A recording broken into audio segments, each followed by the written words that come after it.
54-годишният Саймън Поликарт не е типичният син на Македония.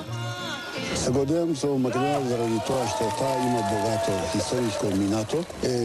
Добро да се наричам дека јас сум македонец. Истински последовател на Яне Сандански. Само мустаците му липсват. Днес единственият останал чернокож студент планира да се кандидатира за президент на Македония на предстоящите избори през март.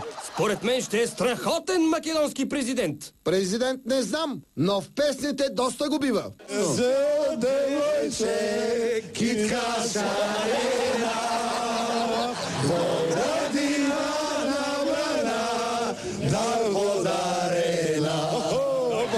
След дълго ровене в историческите архиви, ние от господари на ефира успяхме да проследим развитието на македонския Обама.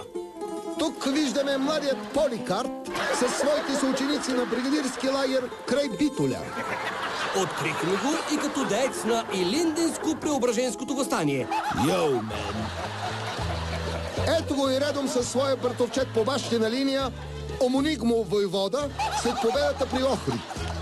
Намираме го и в редиците на Велевата чета, редом до самия капитан Велю. След това героично минало бяхме сигурни, че ще открием младия Джими сред идеолозите на прохождащата македонска демокрация. Оп, ето го! Всички доказателства, че Саймън Поликарт милее за Македония, са на лице. Затова ние сме сигурни, че той ще стане македонския Барак Обама. Ние решихме да сбъднем неговата мечта още сега.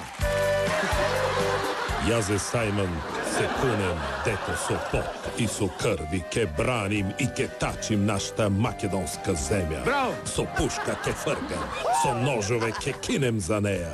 Ако се отметнем, срце да ми замре, очи да ми гаснат, глава да ми ојде, заклех се. Стига, бе!